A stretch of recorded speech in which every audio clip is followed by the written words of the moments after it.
Mensagem Convencidos e Então Preocupados, pregada por William Marion Branham numa quinta-feira, no dia 18 de janeiro de 1962, em Tempe, Arizona, Estados Unidos da América.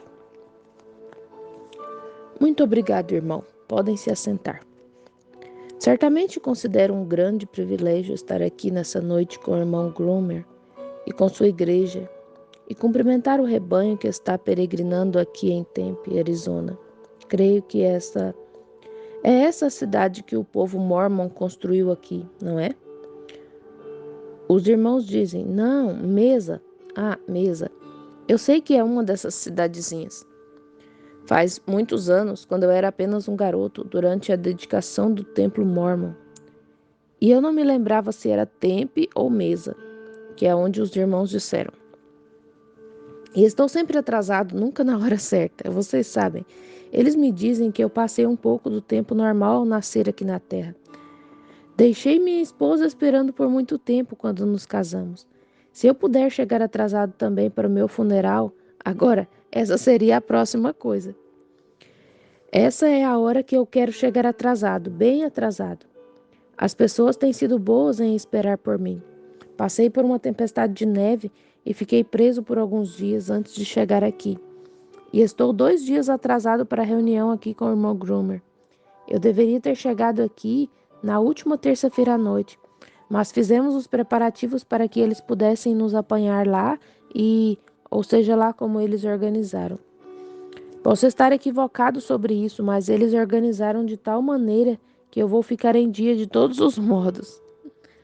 Ontem à noite tivemos uma reunião maravilhosa, lá na outra igreja, em Irmão Hatton, creio, sim, Irmão Hatton, um cavaleiro cristão muito bom. Eu conheci ontem e estivemos ali no escritório um pouco com ele. Tivemos um tempo de companheirismo e pudemos orar juntos. Tivemos um culto maravilhoso ontem à noite, mas ficou um pouco extenso, mantendo as pessoas até tarde. Isso é uma espécie de hábito meu, mas hoje à noite eu não vou fazer isso. Não, não é minha intenção pregar mais de 4 horas. Nunca pretendo fazê-lo. Então, vejam, normalmente é mais ou menos assim, no tabernáculo ou em algum lugar. Vejo alguns dos meus amigos dos arredores de Jeffersonville ou que nos visitam. Temos pessoas sentadas aqui à nossa frente nessa noite em... Eu noto que têm viajado desde Macon, Geórgia, todos os domingos. São mais ou menos 714. São cerca de 1.500 milhas. 2.400 quilômetros de viagem de ida e volta para virem à igreja no domingo. E eles não fazem isso só uma vez. Todos os dias do ano em que temos culto no tabernáculo, eles vêm de carro de Macon, Geórgia. Vejo aqui o irmão e a irmã Daut de Ohio. O irmão Daut está com a idade já bem avançada e é só ele e sua esposa. E o Senhor tem sido bom para eles. E eles dirigem todos os domingos este casal de idosos desde Ohio por estradas geladas.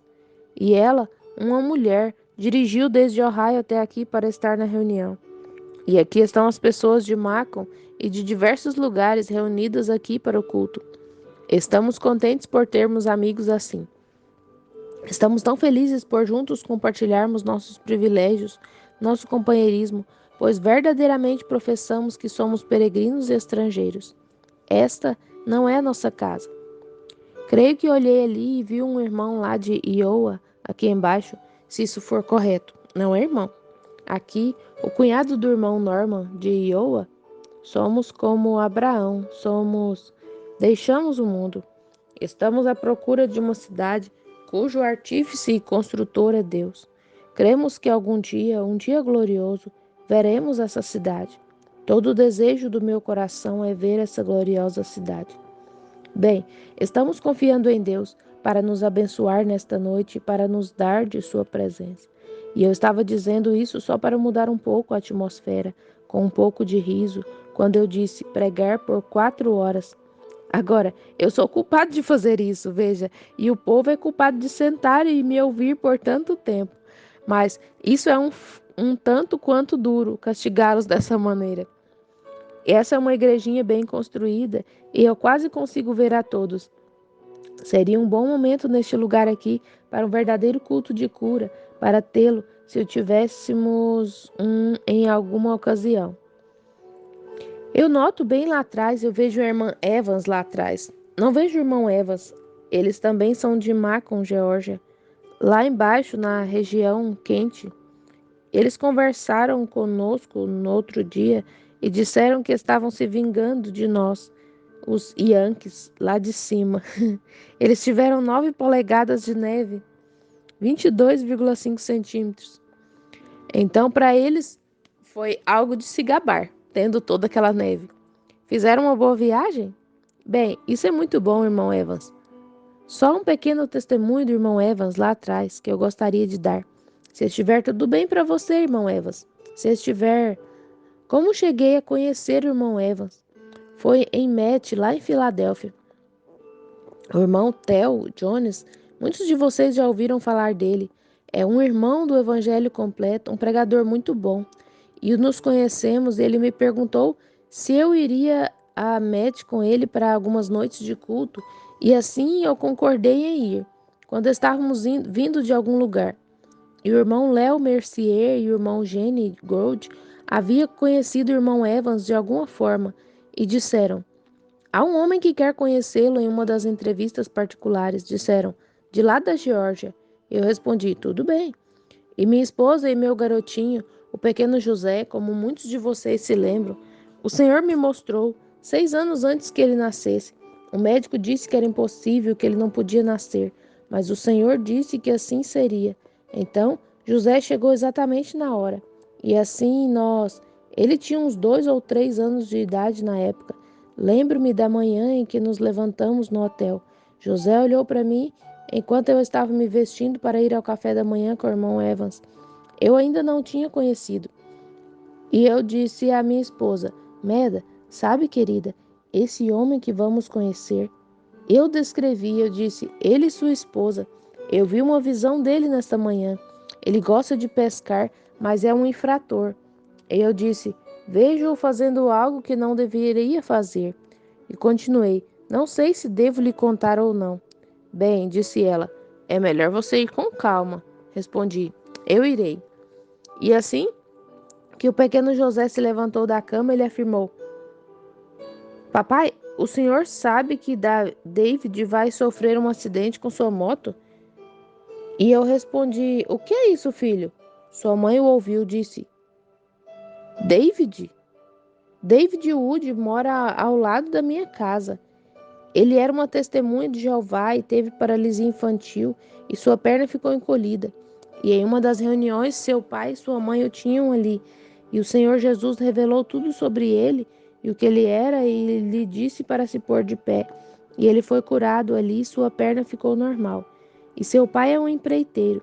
E ele entregou seu coração ao Senhor Jesus naquele momento e se mudou para casa ao meu lado e mora ali há vários anos. E o menino, a menos que pare para pensar, nem sabe qual a perna que era machucada. Há pessoas sentadas aqui hoje à noite que conhecem o garoto. Quantos de vocês aqui conhecem David Wood? Há muitos de vocês, claro, que já viram o garoto. E José disse: acabei de ver David se machucar em uma motocicleta lá na rua perto da escola. Bem, pensei. Alguns dias antes disso, ele me havia dito que estava esperando sua irmãzinha voltar para casa. Ele estava em seu velocípede. Ele disse: papai, eu vi. Perguntou: há um homem lá em cima que tem uma mão bem grande? E eu respondi: não sei, por quê? Ele disse: eu olhei para cima. E continuou: eu estava indo pela estrada em meu velocípede. E afirmou: eu vi uma grande mão. Parecia a mão de Jesus que me segurava para não sair da estrada. Bem, não consideramos muito isso, mas quando ele nos contou essa profecia que David ia se machucar em uma motocicleta, isso foi um pouco estranho para mim. E sabe, estivemos em casa 3 dias e ele me disse qual perna seria, o lado direito. Isso iria rasgar suas roupas, machucar seu lado direito. Nós dissemos: você sonhou isso ontem à noite, José? Não, não. Ele não sonhou. Disse: eu vi o David. Isso foi agora mesmo. Vem. Bem, eu pensei que ele estava falando muito. 3 dias depois que chegamos em casa, David subiu numa motocicleta. Um menino veio de Louisville na motocicleta. Ele foi pela estrada e, exatamente naquele lugar, caiu da motocicleta e esfolou a perna toda do lado direito. E foi justamente nesse dia que conheci o irmão Evans. E então, depois de falar com ele e ver que ele era um bom irmão sulista, eu disse: Quero lhe perguntar algo. Eu afirmei: Você costuma ir pescar em algum lugar nos córregos pantanosos? Para mim, é a Flórida. Ele respondeu: Isso mesmo. Continuei: Recentemente você pegou um saco cheio de peixes. Você não deveria ter pegado tantos assim. Eu disse. Seu rosto ficou um tanto quanto corado. Ele abaixou a cabeça e eu disse: Vocês estavam voltando, você e seu filho, e você escondeu aqueles peixes 3 vezes porque viu o guarda lá na saída. Você pensou que era ele. Ele respondeu: Sim, senhor, isso mesmo. Seu rosto bem vermelho, ele e sua esposa. Eu afirmei: apenas. Ele lamentou: Sinto muito. Eu não deveria ter feito isso. Eu disse: Mas eu certamente gostaria de ir pescar lá. Bem, ele me levou, eu fui lá. E lá na parte mais recuada, há muitas cobras peçonhentas naqueles fundos, jacarés, crocodilos, cobras e tudo mais. Lá. É pior do que os monstros de Gila do Arizona. Eles têm o que chamam de cascavel terrestre, uma cobra pequena, mas muito má. E o irmão dele tinha sido picado por uma cerca de 3 ou 4 meses antes disso, e ainda estava com uma perna engessada e uma braçadeira nela, por meses. E deitado no hospital, não sabia se iria viver ou morrer. Seu irmão mais novo. Então, o irmão Evans e eu tínhamos ido lá e eu estava pescando. Oh, tive um ótimo dia. Eu amo pescar. Sou o pior pescador do mundo, mas tenho um bom guia, ele. E ele me diz onde eles estão e geralmente os pego. E eu peguei uns bons naquele dia. E peguei um tão grande, uma perca enorme, de cerca de 3 ou 11 libras, 4,5 kg ou 5, respectivamente. E eu acho, eu não conseguia segurá-lo. E a abelhinha artificial ele havia lançado fora de sua boca. E sua boca era desse tamanho. E a abelhinha artificial era desse tamanho. Ele poderia subir e simplesmente lançá-la fora de sua boca com uma sacudida. E ele estava muito bravo. E eu joguei de volta e ele entrou pela terceira vez. O irmão Evans disse: Oh, pegue o irmão Brana. Então, eu estava puxando com essa vara de pesca, tentando fazer aquela perca morder novamente, algo, um bem grande mordeu, e eu o deixei meio cansado. Mantive-o longe das plantas aquáticas até que ele chegasse perto da margem. O irmão Evans, sentado ali, tinha molhado seus pés. Ele enrolou as pernas das calças e estava descalço. Ele disse: Só um minuto. Os juncos e coisas estavam para cima, assim. Disse: Vou pegá-lo. Respondi: Pode deixar, vou arrastá-lo mesmo assim. Ele saiu e pegamos bastante. Logo começamos a puxar assim e ele disse: Vou pegá-lo. Ao sair, uma pequena cascavel terrestre o picou. Assim que ele saiu, bem na parte superior do pé, logo acima do tornozelo. Nunca havia visto um olhar como aquele, ou ouvido tal grito. Saiu dali segurando as mãos assim e rangendo os dentes. Olhei e havia apenas uns pontinhos dessa distância, onde as presas da cobra atingiram sua perna. Bem, você se torna a pessoa mais doente do mundo em apenas alguns minutos, e é melhor ir procurar ajuda em algum lugar, porque você vai morrer. E aquele veneno é realmente o veneno de uma cascavel terrestre. Bem, ele é um homem muito grande. Eu era pequeno para carregá-lo por cerca de 2 milhas, 3 km, até o carro, por aqueles pântanos. E víamos jacarés por toda parte. E eu não sou muito corajoso perto deles de qualquer forma. Então pensei, o que posso fazer? E naquele momento algo pareceu falar comigo, e eu vi a escritura do Senhor que diz: E pisarão nas cabeças dos escorpiões e nas cabeças das serpentes, e nada lhes fará dano. Então, pensei em seu irmão, mas seu irmão não é um crente. Ele não é um cristão. Mas este homem é um cristão. E assim, ele estava só segurando e sustentando sua perna. Coloquei as mãos sobre ele e clamei: Pai Celestial, estamos em estado de emergência e eu não dou conta de carregar meu irmão. E além disso, ele estaria tão mal quanto o tirasse daqui que não sei se conseguiríamos chegar a tempo para socorrê-lo. Mas está escrito em tua palavra que nada lhes fará dano. E ele é um crente, e notei que ele parou de ranger os dentes ou de fazer barulho. E quando eu acabei de orar, ele estava sentado, olhando para mim e rindo. Ele disse: Acabou toda a dor. Bem, eu disse: Então vamos continuar? Continuamos pescando e pescamos durante todo aquele dia. E naquela noite, por volta das 11 horas, pegamos tantas percas grandes que, quando voltamos à civilização, bem, eles estavam ali tirando fotos, olhando para elas, já tarde da noite, por volta das 11 horas. E seu irmão, aquele que foi picado por uma cobra, estava gerenciando uma loja de iscas. E ele veio e nós lhe contamos a história e mostramos o lugar. E seu irmão disse: Está bem ser religioso, mas não insensato. Disse: Vá a um hospital o mais rápido que puder e receba os primeiros socorros. O irmão Evans respondeu: Se Deus Todo-Poderoso me protegeu desde as 11 horas desta manhã até as 11 horas dessa noite, isso encerra o assunto. Não sentiu mais dor. Você se colocaria de pé, irmão Evans, para que as pessoas possam ver de quem eu estava falando? Este é o irmão ali mesmo, irmão Dauch. E ó, ele é Deus onde quer que você esteja. Ele é a presença infalível de Jesus Cristo. Eis que eu estou convosco sempre, até o fim do mundo. E ele o desafia a colocar sua fé em qualquer tempo que você quiser em sua palavra, e ele a trará a cumprimento. Agora, É um privilégio estar aqui nessa noite com o nosso bom irmão Groomer. Ele tem me convidado por muito tempo para vir aqui. E eu acho maravilhoso estar aqui nessa noite e com esses outros bons irmãos. E encontrar aqui o irmão Ballard e muitos de vocês. Então, estamos todos esperando estar no café da manhã dos homens de negócios. E lá no... Qual é o nome? Ramada. Disse corretamente? Ramada. É em espanhol? Lembro-me de uma vez que aprendi uma palavra em espanhol. Oh, yeah. Já não mais a pronuncie corretamente. É melhor eu parar. Significa, você me ouve? Ou algo assim. Oh, yeah. Alguém pronuncia, oh, yeah. Ah, é isso, oh, yeah. É isso. E depois essa, glória a Deus. Glória a Deus, é isso, glória a Deus.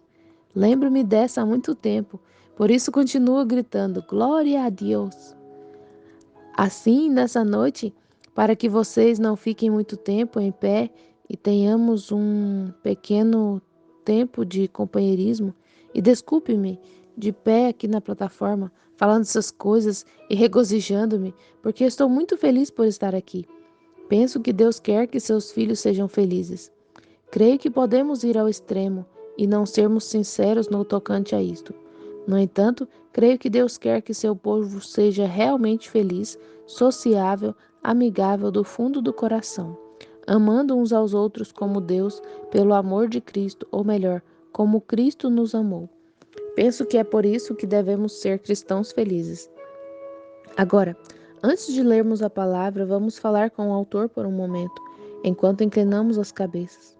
E agora, com as cabeças inclinadas, enquanto deixamos de lado o nosso tempinho de companheirismo juntos agora, de nos conhecermos e renovarmos nosso companheirismo, eu me pergunto, neste pequeno edifício visível nessa noite, seja fora ou dentro, se haveria algum pedido a ser mencionado, e você o deixaria ser conhecido levantando a mão. Só Deus conhece seu coração. Deus seja misericordioso. Deus seja misericordioso. Agora, Ele conhece sua necessidade. Quantos têm uma necessidade espiritual? Vocês levantariam as mãos? Deus os abençoe. E agora, para a cura de seu corpo, levantem as mãos. Vejamos se há alguma pessoa doente. Oh, que coisa! É o mundo enfermo, não é? Vamos falar com aquele que pode endireitar tudo o que esteja errado. Deus Todo-Poderoso, tu apareceste a Abraão no nome do Deus Todo-Poderoso. Tu és de eternidade a eternidade, Deus Todo-Poderoso. E estamos tão felizes nessa noite que temos o privilégio de vir a Ti, sabendo disso, que se entrarmos a convite de Jesus, temos a certeza que Tu estarás ouvindo. Pois ele disse: E tudo o que pedirdes ao Pai em meu nome eu farei. Agora, nós cremos nisso, porque é uma palavra de Deus, e temos tantas necessidades essa noite, Senhor. Nós te agradecemos por essa igreja e por uma nação em que ainda podemos ter esse tipo de reunião, por uma cidade que não fecha as portas. Agradecemos a Ti por seu pastor, por nosso precioso irmão e por toda a diretoria, os diáconos, os administradores e todos os membros. E Deus, acima de tudo isso, nós te agradecemos por cada peregrino aqui nessa noite, aqueles que estão peregrinando conosco aqui na terra. Nós nos reunimos, Pai, na sinceridade da adoração e crendo que Tu te encontrarás conosco e não deixarás de nos abençoar e nos concederás o menor de nossos desejos. E Tu viste as mãos deste povo pelas condições espirituais. Ó Deus, afaste todo medo e dúvida nesta noite, que o Espírito Santo tenha a preeminência. Deus, oramos por aqueles que estão em condições físicas anormais, que não podem desfrutar da vida, que o diabo lhes fez mal e os fez adoecer. Deixe-os saber nesta noite que pelas pisaduras do Senhor Jesus todos nós fomos curados. Que possamos ter coragem nessa noite para subir até a presença de Deus pela fé, pois verdadeiramente Deus é nosso Pai e a fé é nossa mãe que nos leva ao nascimento a Deus. Assim, podemos, pela fé materna, ser trazidos à presença de Deus Pai, que deu a promessa. E livra-nos de todo mal, como Ele nos ensinou a orar. Livra-nos do mal. Agora, Senhor, abençoe estes ministros visitantes, a reunião dos homens de negócios cristãos que se aproxima. Oramos por ela, para que muitas almas sejam salvas.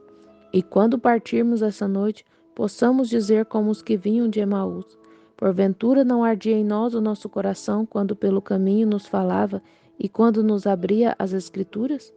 Abençoe a tua palavra enquanto a lemos. Tua palavra é uma lâmpada, uma luz que ilumina da terra para a glória. E que possamos subir um pouco mais alto na escada essa noite, Senhor, por causa de nosso companheirismo na presença de Cristo Jesus. Agora, Pai, a partir deste momento, entre em nosso meio, tome a palavra do Deus vivo e dê a cada coração faminto. Pedimos em nome de Jesus. Amém.